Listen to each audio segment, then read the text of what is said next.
Usa ka pagtuo, usa ka tingog, usa ka katawhan.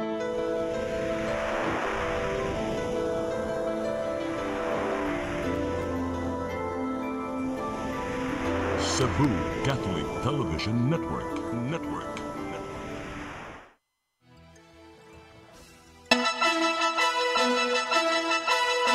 Uluhan sa mga balita sa Sayre 47.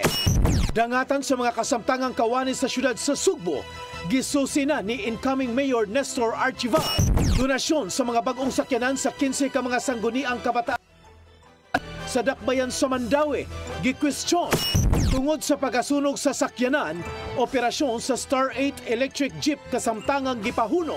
Usa og tunga sa kilo sa gituwaang shabu na sakmit sa construction worker sa dakbayan sa Mandaue. Sugbo, Kabisayan ug Mindanao, Pilipinas ug katawhan kutos maabot atong Sibya sa tibuok kalibutan mayong hapon. Live kita karon sa CCTN Channel 47 ug kini ang tulumanon sa nagunang kasayuran nga angay natong masayran. Ako si Dennis Tabar. Tulumanon sa patas ng mga balita ug opinyon. Ako si Danica Caballes. Kini ang Sayre 47.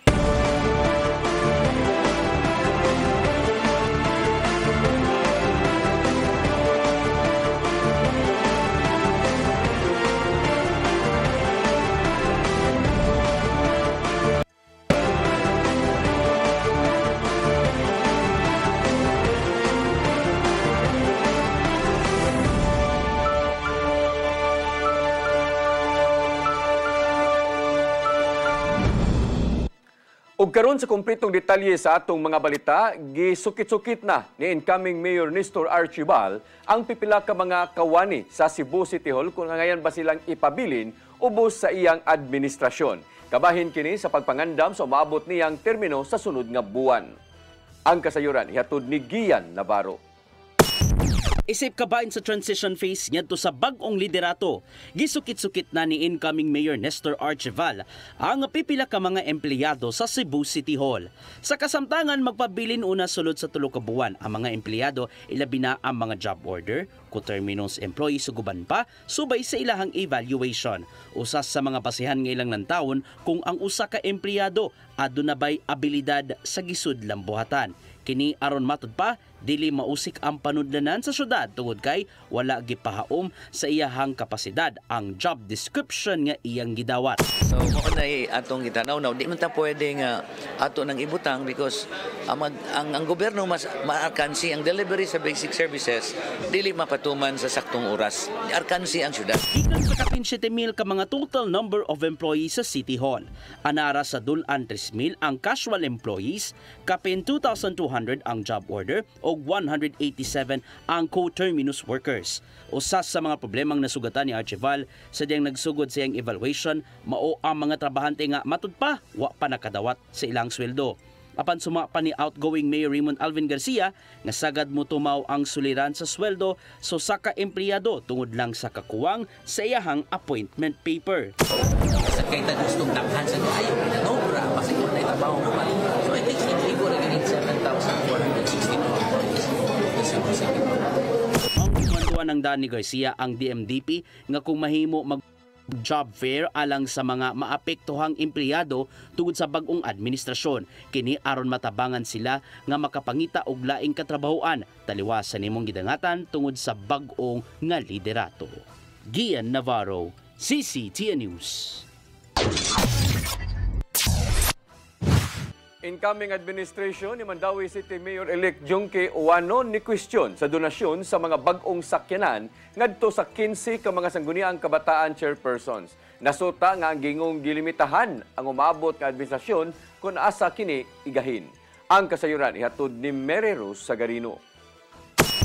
Sa sesyon sa Konseho sa Syudad sa Mandawi kagahapon, nalakip sa agenda ang pagsugyot nga donasyon sa Hilux nga sakyanan sa 15 ka mga sangguniang kabataan chairman. Gikwestiyon kini sa incoming administration ni Mayor-elect Thadeo Junki Uwano nga pipila na lang kasimana mulingkod na sa katungdanan. Gikwestiyon sa incoming city administrator nga si Attorney Gonzalo Salim Maligon ang timing sa donasyon. Iyang gibutyag nga ang maong mga sakyanan na turnover o gipagamit lang kini sa SK officials ni adtong Nobyembre miaging tuig apan ang legal nga proseso alang sa donasyon gipatuman lang karon. Ang mga opisyal sa SK nga nakadawat sa mga sakyanan gikan sa 15 ka barangay, lakip sa Paknaan, Labugon, Luok, Magikay ug Basak nga gikatahong kaalyado sa kasamtangang administrasyon. Matud ni Maligon nga ang maong asset iya sa syudad ug dili sa bisan kinsang opisyal.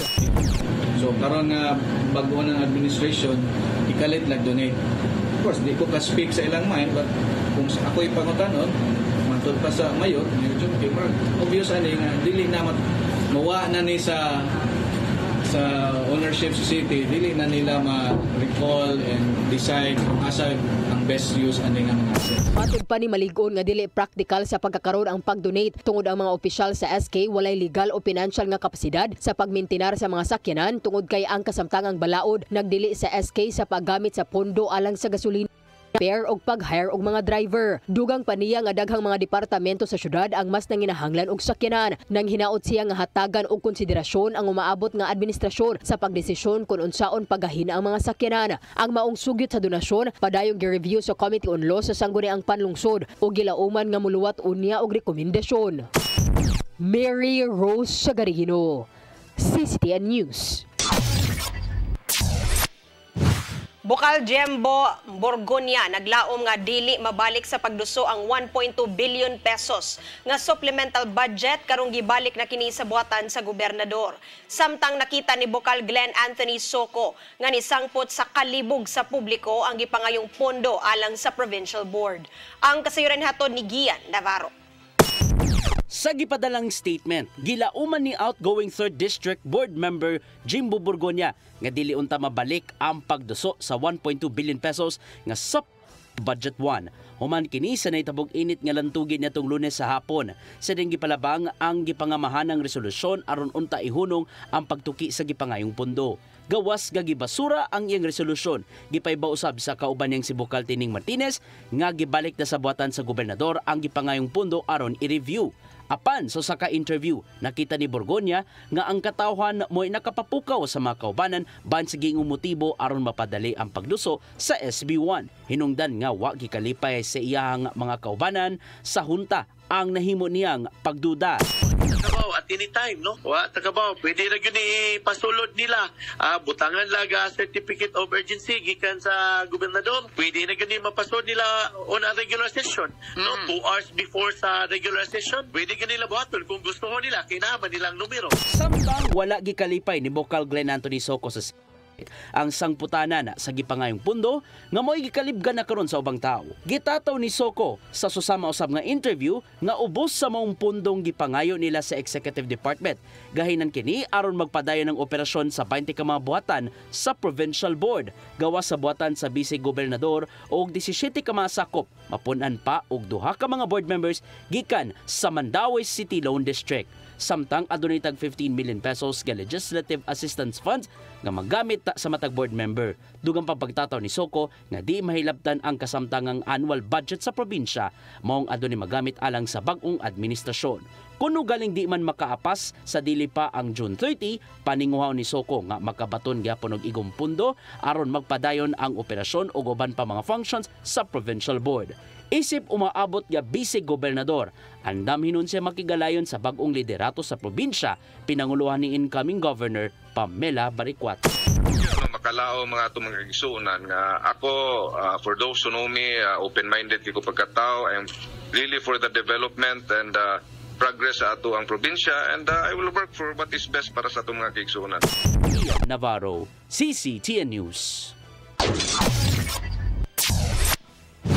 Department of Justice buot magpakisayod sa Department of Foreign Affairs nganong nakabaton og 3 ka pasaporte si Harry Roque. Nagpabiling pinangita na sa balaod ang kaniadtong presidential spokesperson tungod sa giingong pagkalambigit sa Pogo operations. Ang kasayuran ni hatod ni Mary Rose Sagarino. Magpakisayod si Justice Secretary Jesus Crispin Remulla ngadto sa Department of Foreign Affairs nganong nakakuha si Harry Roque og 3 ka Philippine passports. Ilabi na nga gipangita na karon sa balaod ang kaniadtong spokesperson sa Duterte administration nga si Roque tungod sa giingong pagkalambigit sa Pogo Hub sa Pampanga. Giduso sa Department of Justice ang pag-cancel sa mga pasaporte ni Roque ngadto sa Angeles City sa Regional Trial Court. Gitataw ni Remulla nga adunay mga kalahian ang mga pasaporte ni Roque sama lang sa iyang middle ug second name. Maong uting kayo nila kini subay na sa ilang gidusong petisyon ngadto sa korte aron i-cancel sa hingpit ang pasaporte ni Roque. Nagpabilin gawaston si Roque dito sa Europa aron matud pa duyugan ang nahimong pagkasikop ni kanhi presidente Rodrigo Duterte ngadto sa International Criminal Court. Kinibisan pa man og nagatubang siya sa mga patong-patong nga kaso, ilabi na ang qualified og human trafficking tungod sa Pogo operations. Giluwatan ni Remulla ang maong pamahayag atol sa pagsusi sa Terminal 3 sa Ninoy Aquino International Airport kung aduna bay check encounters alang sa mga mopaubos sa immigration officers. Mary Rose Sagarino, CCTN News. Gitataw sa Mactan Electric Company kun Miko nga wa na kuryentehan ang duha nila ka mga linemen niadtong Biyernes ug nakaangkon lang kini og mga electrical board. Kini human nga adunay ni ulbo nga sunog sa dihang natandog ang conductor sa ilang grounding cluster nga live wire. Ang kasayuran ihatod ni Crystal Joy Filerca. Gitataw ni General Manager Gilbert Pagobo sa Mactan Electric Company kun MECO nga wa na kuryentehan ang ilang duha ka mga linemen niadtong Biyernes sa hapon sa dihang padung unta kining mag-ayo sa linya sa kuryente sa Barangay Paho, Dakbayan sa Lapu-Lapu.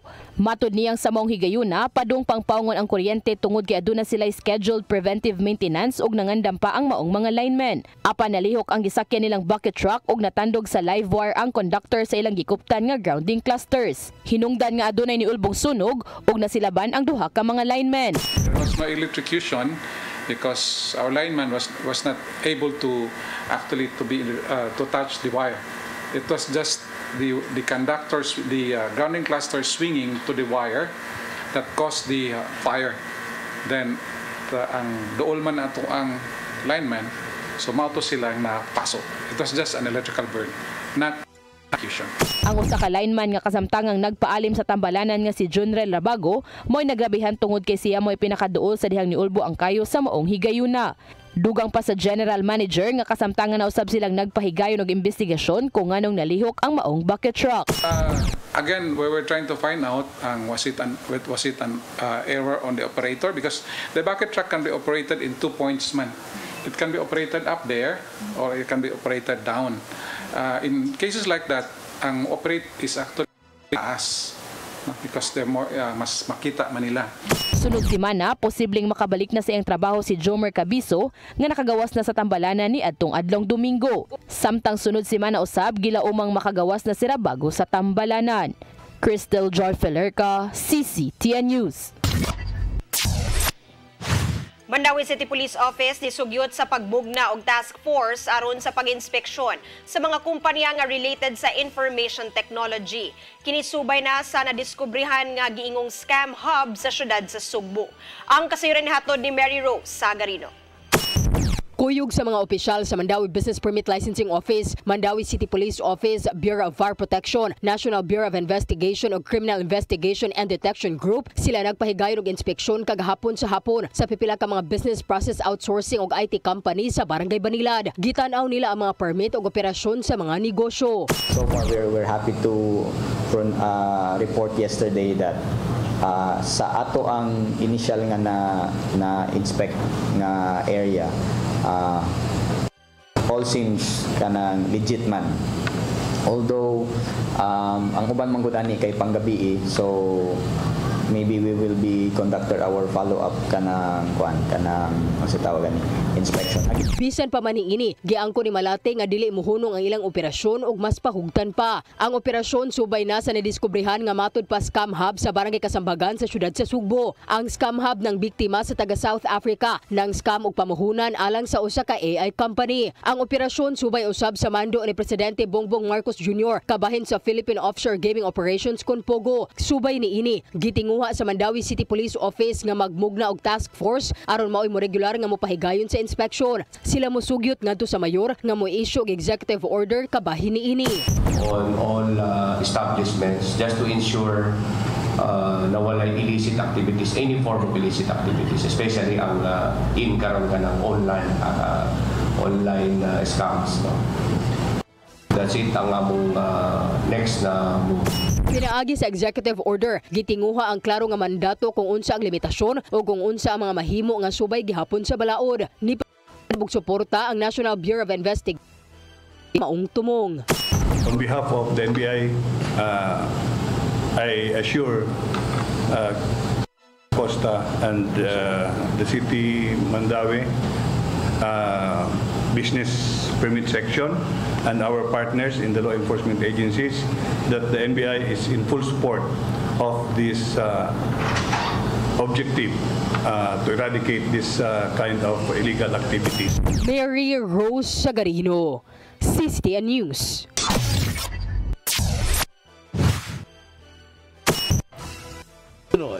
Tungod sa pagkasunog sa sakyanan, operasyon sa Star 8 electric jeep kasamtangang gipahunong. Kanaog daghan pa mga balita sa pagbalik sa Sayre 47.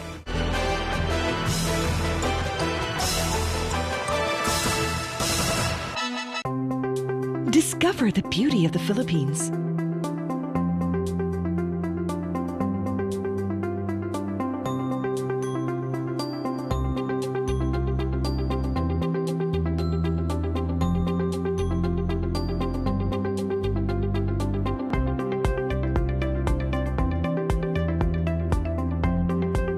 With Philippine Airlines, the country's flag carrier.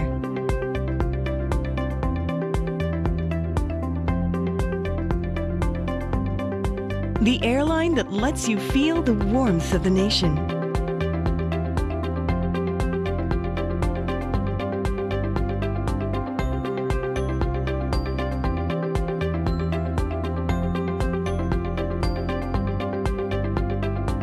Mabuhay!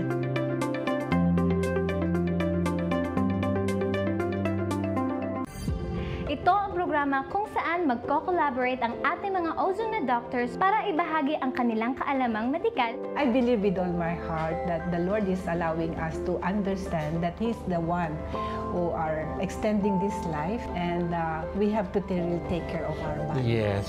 Matag episode, among ipaambit ninyo ang mga healing testimonies. Every day, pag-gising mo, iisip ko kung ilang taon na lang yung katagal ko, yung ganun. This is your path to a new start. OzoneMed Wellness Clinic New Start. Napapanood every Saturday, 8 to 9 a.m. Og ang replay airing matag Miyerkules, 1:00 hangtod 2:00 sa hapon. Dinhilang sa CCTN Channel 47. PRO7 Action Files. Mga panghitabong naglambikit sa katawan.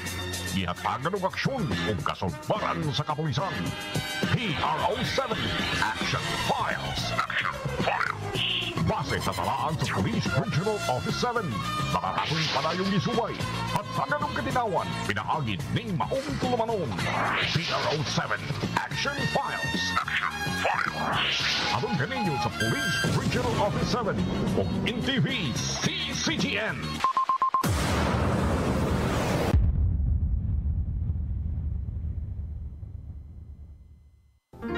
I am the God that healeth thee. I am the Lord, your healer. I sent my word and healed your disease. I am the Lord, your healer. I am the God that healeth thee. I am the Lord, your healer. I sent my word and healed your disease. I am the Lord, your healer. I am the God that healeth thee. I am the Lord, your healer. I sent my word and healed your disease.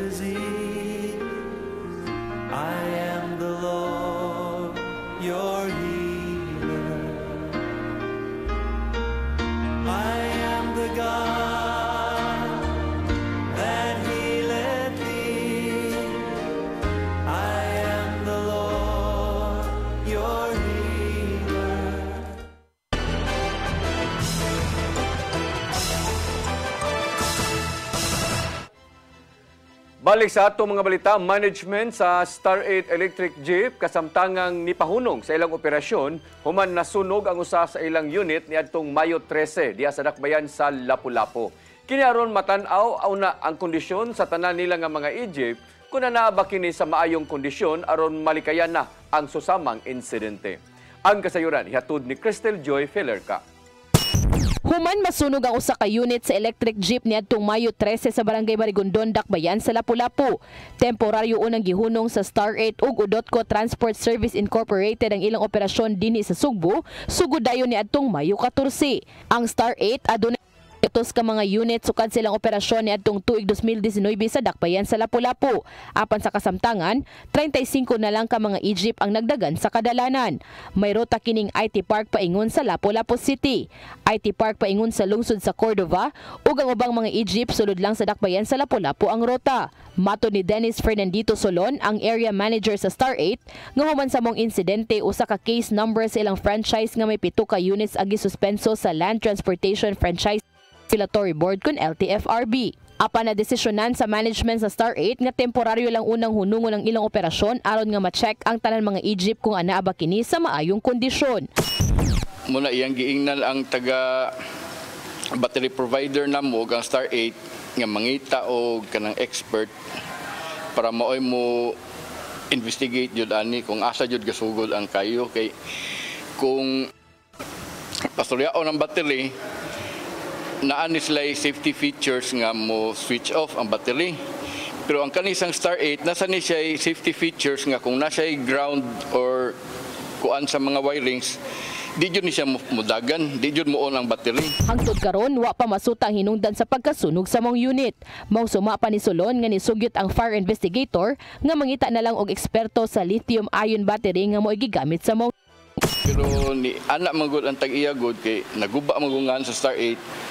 So, iyang gipada ang team diri sa Cebu, ang Star 8 team ug ang mga technician diri gipan-check namo tanan wirings. Then nagpadasad ang taga battery, gipan-check sad nila tanan battery. So karon mag-deliberate na to sila sa Manila.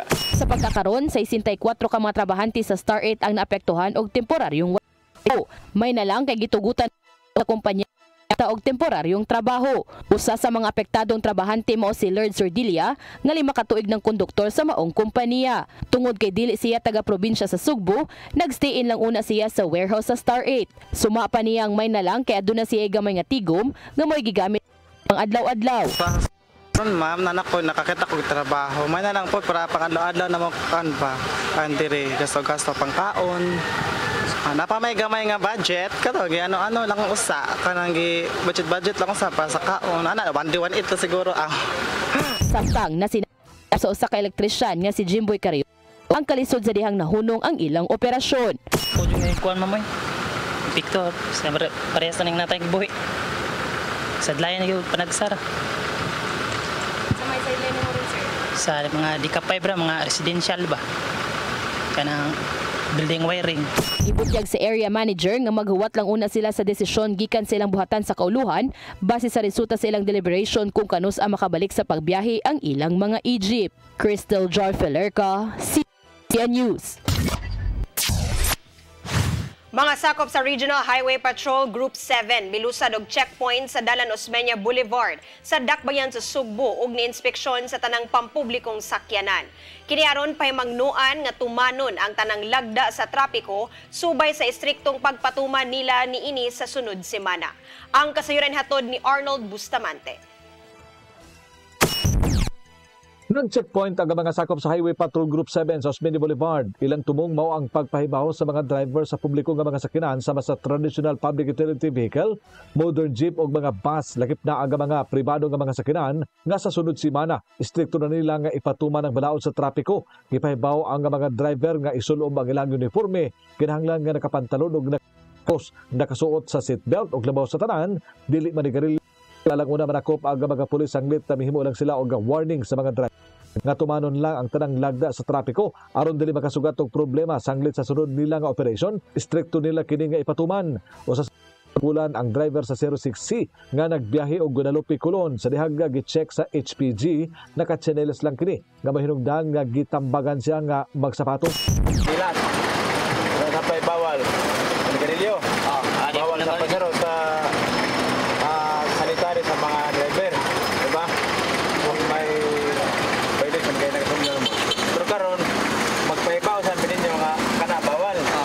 ni Police Colonel Wilbert Parilla, ang Regional Chief sa HPG7, nga doon mga driver nga mga abusado nga bisan na pasahero nanigarilyo kini wala mag-uniform o nakatsinelas lang. Kininaabot na silang buhatan tungkol sa daghang reklamo nga mga manakayay kag ipaagi sa ilang Facebook page nga mahinungdan nga ila kining giaksyonan. Iyang giduga nga bisan doon presensya sa mga traffic personnel dili na kini mo patuo ug mohunong na bisan doon traffic sign nga no stopping. Bisag na ang ato mga enforcers nakakita buhunong lang gyapon bisag asa, so wala nagirespito sa tuwang mga enforcers. And then second is kaning manigarilyo bisan og nag-drive magsulob og sleeveless, naka-shorts, naka-chinilas, which is supposed to be dili na nila buhaton. Ang driver dapat naka-uniform na sila sa ilahang company, and then naka-sapatos, and then pinakabawal ginang manigarilyo ka while driving. Ang HPG og warning aron nga magmatgo na ang mga driver nga kinahanglan mutuman sa mga lagda sanglit dako og multa ang mapahamtangan niini. Lagip sa nabantayan sa HPG7 mao ang nanghinubra nga overloading sa mga modern jeep ug mga bus. Biangko ni Parilla nga gihatagan og pagtugot ang pag-overload sa mga bus apan kutob lang sa 3 ngadto na sa 5 ka mga pasahero ug usa ka kapyot sa PUG apan wala na kini gisunod. Before doon na tay meeting, coordination meeting ana sa mga traffic operators. Usa ta gipatawag gipattend sa coordination meeting sa mga drivers, grupo sa mga operators nga mihangyo sila during rush hours nga maka-overload because dili makaya in one time pagkuha sa mga pasahero so daghang matanggong. So na himit up to siya halfway nga they are allowed but to a certain numbers only ang pwede sa mga overload sa mga sakyanan. Sa sunod simana, mohimo silang operation din ang manakpan, isyuhan kinig temporary operators permit kung TOP o kung masakpan nga nanigarilyo o nakachinelas lang ang driver o wala pag yun mag-seatbelt, dakong multa ang nagpaabot kanila. Arnold Bustamante, CCTV. Gisuspenso sa truck operator ang driver o gakatabang human ni sangkot sa bugat nga trapiko ang pagkatagak sa gipangkarga nga mga dagkong tubo diha sa Cebu South Coastal Road sa Dakbayan sa Talisay. Gikonfirmar kini sa City of Talisay Traffic Operations and Development Authority kun City Tuda human nila gisitahan ang nagmaniho sa maong truck.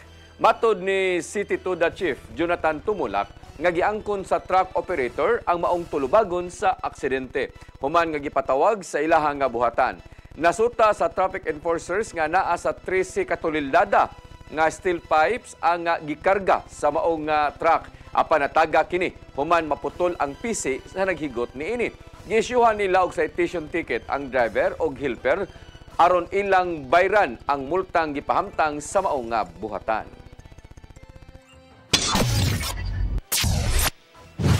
Luwas nga paglawig sa South China Sea o Arabian Sea gimug-atan ni Presidente Bongbong Marcos Jr.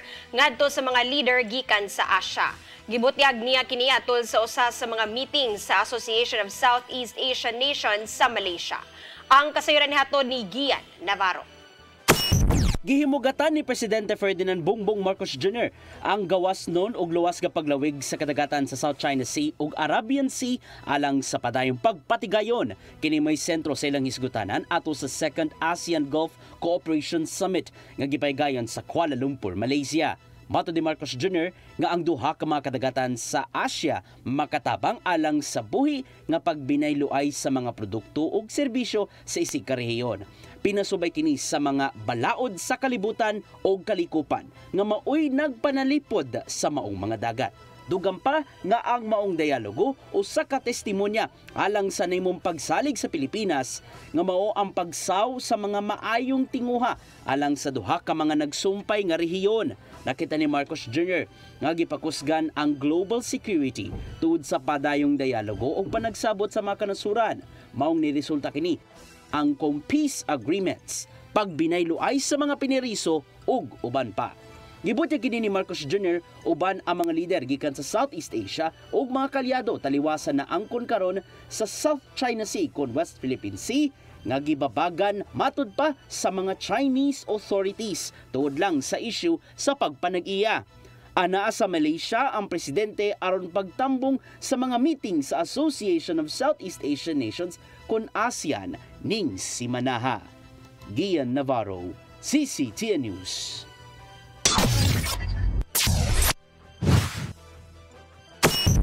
Mosunod, usa og tunga sa kilo sa gituang shabu na sakmit sa construction worker sa dakbayan sa Mandaue. Kana og daghan pa mga balita sa pagbalik sa Sayre 47.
Nangita pa mong gugog para internet sa kong anak, ma'am. Ay, wala na yung problema. Pag Sinisibu! Sinisibu, Sinisibu. For your internet connection. And for the signal of your cable TV. So fast and straight the transmission to your home. Sinisibu! Sinisibu, Sinisibu. Offers you to have fiber optics. For your viewing experience, perfect and clear so far. So great and affordable for you to enjoy. Sinisibu. Sinisibu Television Network Incorporated offers fiber to the home broadband internet bundled with fiber to the home cable TV connection. Sinisibu Television Network Incorporated with its operation in Metro Cebu and the whole province of Cebu soon. And affordable for you to enjoy. Sinisibu. Ang kinabuhi puno sa hagit. Sugpil na ka, Dri, ha? Ay, paginarte! Magdita ka! Puno sa pangutana. Bata pa gani ka kayo? Nagpuyap-puyap na ka? Kinsa man ang Muhammad sa gitin nato din ay karon ha, kinsa! Kung sibuti mo'y pasabot, Daddy. Puno sa luha. Pagpili pa, ako nga imong anak o kana imong mga babae. Kasuko. Yung ano pa? Ano mo itang ka ni Papa? Apan bisan mangit-ngit pa ang imong kalibutan, aduna pa'y nagpahiping kahayag. Aduna ka pa'y kasumbungan. Mga lama, hanap na. Dear Tatay, Tunog na unlod na. Nganong handungan. Waylaing paagi aron masabtan nato ang Biblia. Kinahanglan nga doon natay relasyon kang Hesus. Hangtod sa layan natong panaguban, daghang salamat. Shalom. Tunog na unlod na.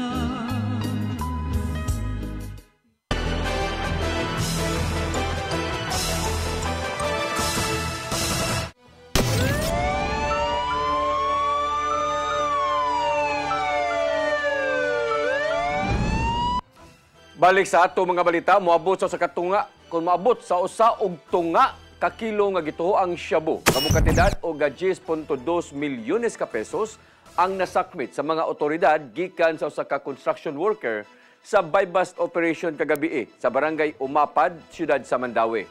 Nasikop sa operasyon ang 39 anyos nga lalaki giila nga si alias Bainig, taga barangay Ibabaw, Cordoba, ug usa ka high value individual.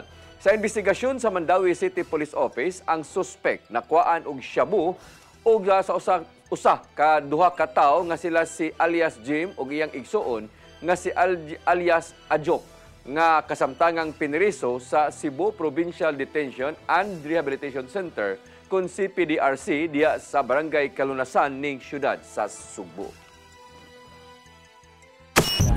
Yes, nagkanong tali siya na-distributan, no? Kung nakuhan pa niyan, nakaabot sa ground. So, luckily, our operatives, nakuha siya. Gironda sa mga sakop sa Philippine Drug Enforcement Agency Bohol Provincial Office uban sa Tagbilaran City Police Station ug Bohol Maritime Police ang usa ka drug den sa Puruksais, Barangay Dampas, Tagbilaran, Bohol kagahapon. Miresulta sa pagkasikop sa tulo ka mga tao pinanguluhan sa giingon nga drug den maintainer nga si alias Prince, 25 anyos ug nagpuyo sa maong lugar. Nasakmit gikan sa mga dinakpan ang siyam ka pakete sa gituang shabu nga motimbang og 10 gramos nga nagkantidad og 68,000 ka pesos. Kasong kalapasan sa Republic Act 9165 ang atubangon sa mga dinakpan. Lalaki nga notadong mangawat og motor nadakpan sa mga sakop sa Regional Highway Patrol Group 7. Sa dakbayan sa Bacolod, human nalutsan kini og warrant of arrest sa korte diha sa dakbayan sa Lapu-Lapu. Ang akusado daghana og na biktima nga mga negosyante nga magpaabang og motor sa Lapu-Lapu ug Bacolod City lakip na didto sa Iloilo City. Ang kasayuran ihatod ni Arnold Bustamante. Notadong mga ranapay og motor ang nadakpan kini sa mga sakop sa Regional Highway Patrol Group 7 dito sa San Rosario Heights Subdivision, dakbayan sa Bacolod Negros Occidental, nito Domingo sa hapon. Ang nadakpan pinasikat kini sa warrant of arrest sa kasong karnapping nga ginabatan ni Judge sa Vincent Dio Albios, ang presiding judge sa RTC Branch 54 sa dakbayan sa Lapu-Lapu.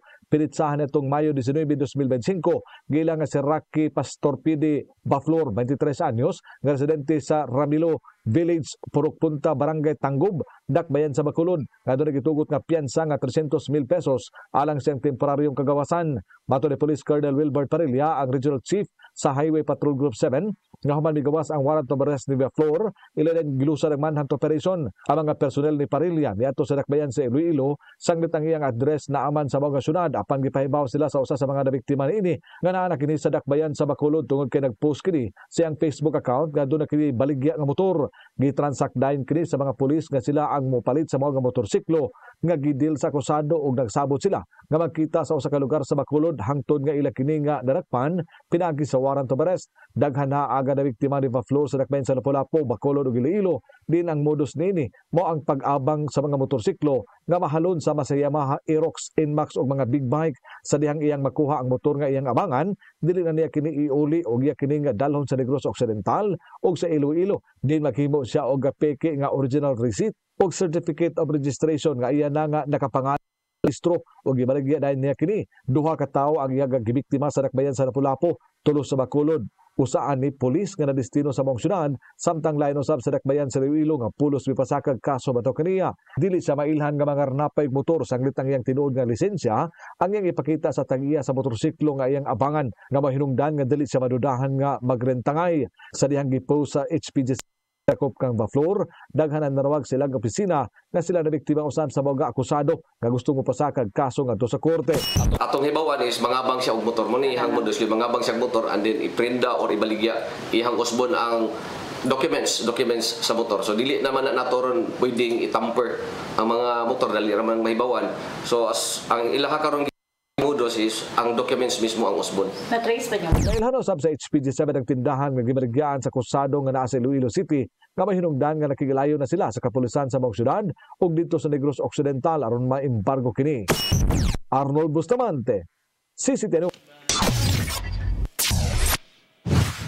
Mo kadtong naglangkob sa atong mga balita sa Sayre 47, ako si Dennis Tabar. Ako si Danica Caballes, sangtod ugma sa inyong paboritong tulumanon. Sayre 47.